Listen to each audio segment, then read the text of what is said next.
Sit closer to the fire. The wood is damp, I know. It spits because it is trying to tell you something.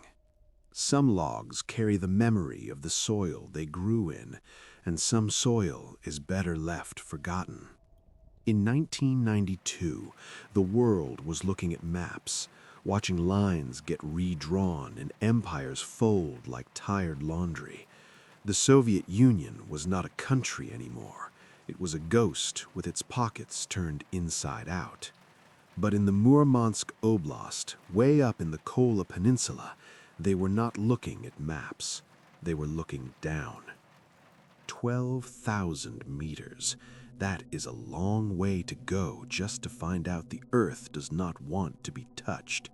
They called it SG-3, the Kola Superdeep, a needle pricking the skin of a titan. The official reports spoke of seismic shifts and geothermal gradients.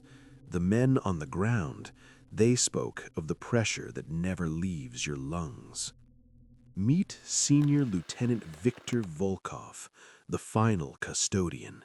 He was not a scientist, he was an MVD man, a professional at keeping secrets buried under permafrost. By the time he arrived in the winter of '92, the engineers were already gone. Their eyes were hollow. They looked like men who had seen the bottom of their own souls and found it empty. The air in the derrick was not empty, though. It was heavy. It was minus 30 degrees outside, but inside the rig, Volkov was sweating. The air was tropical, humid. Water was not dripping from the ceiling. It was forming in midair, beating on the rubber surfaces of the gas masks like sweat. Volkov called it the internal rain. It smelled of old vitamins and wet dog, the unmistakable odor of deep earth acritarchs reacting to the surface oxygen. The rhythmic tapping of a dry branch against the steel window was the only clock they had left. And when that rain touched Volkov's rubber boots, they didn't just get wet. The pH level was so high, the rubber began to dissolve into a black, oily sludge within hours. Volkov found the unspoken rules scrawled in the break room.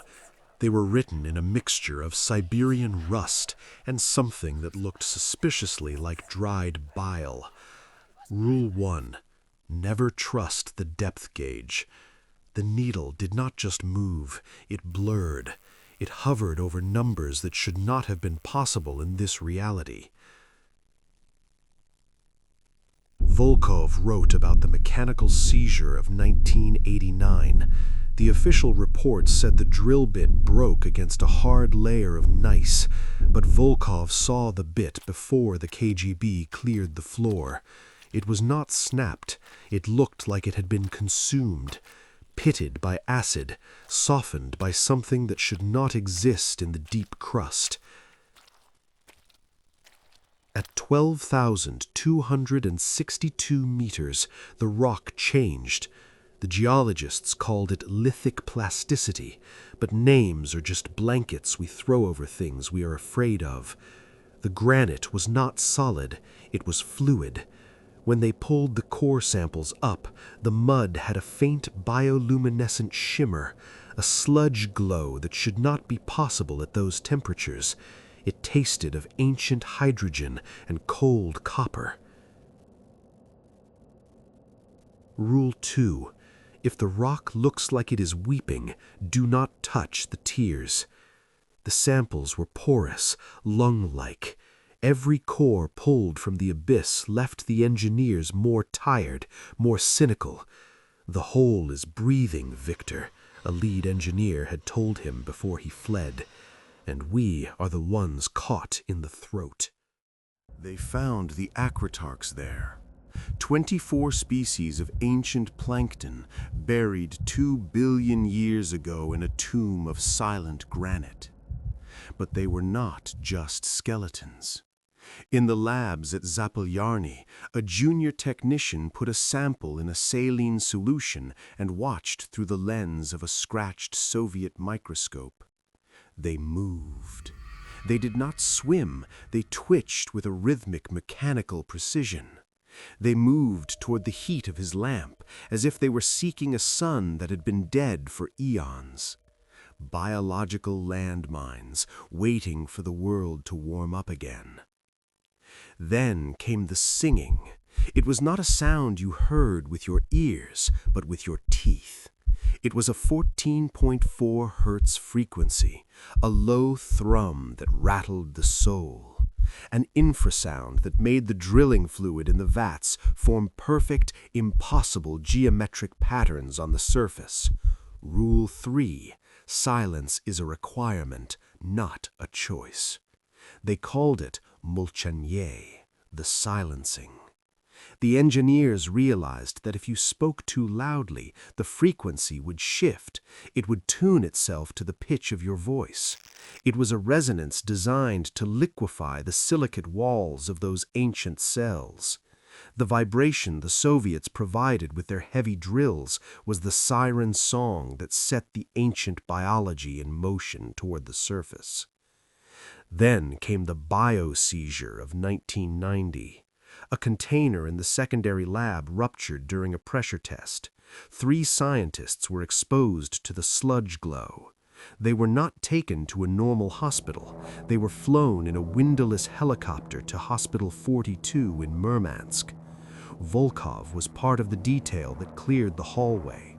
He described the scent that followed the stretchers.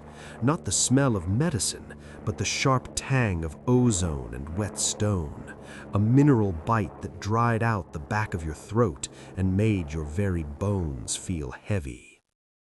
The air in Ward 7 felt heavy, tropical, humid.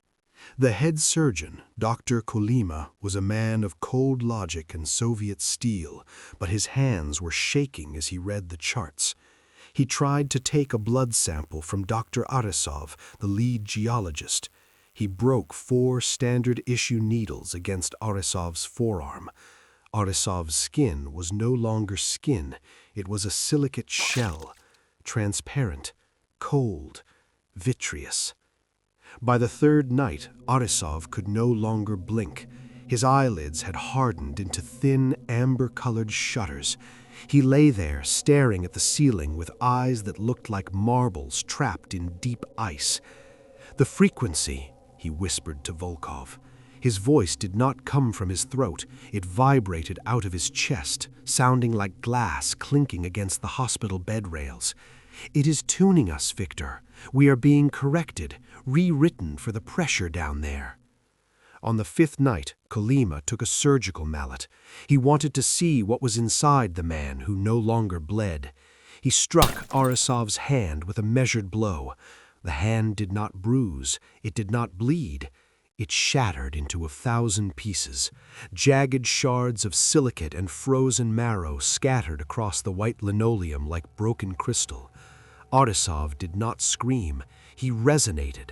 He emitted a constant 14.4 hertz throb that made the metal bed frame rattle in its sockets. The shards and the floor began to move. They crawled toward the heat of the radiator like starving insects seeking a flame. The end came because of the weight of the cap. In late 1992, the Soviets decided to cauterize the site before the infection spread. They pumped 20 tons of liquid bismuth-lead alloy down the hole. They were trying to poison a biological engine before it reached the top of the pipe. Volkov watched the final 12-ton steel cap being bolted down by a team of silent men. The engineers had left a final warning scrawled behind a locker in the break room. Rule 4: the cap is not a lid. It is a cork. Standing on that metal plate, Volkov felt it through the soles of his dissolving boots.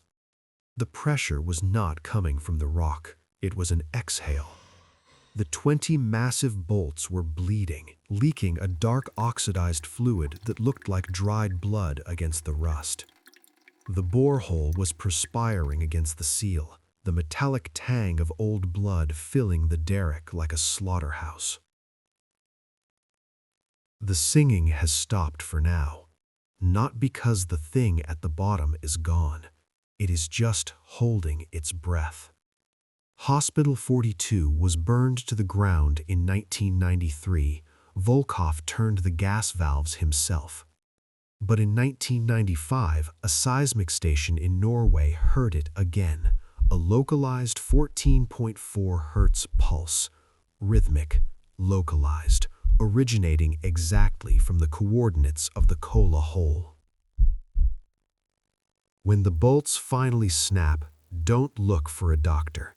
Just try to remember what it felt like to be soft, to have blood that flowed and skin that could heal before the earth turns you into something that can never break. Don't let the fire go out. The cold, it has a way of following you home.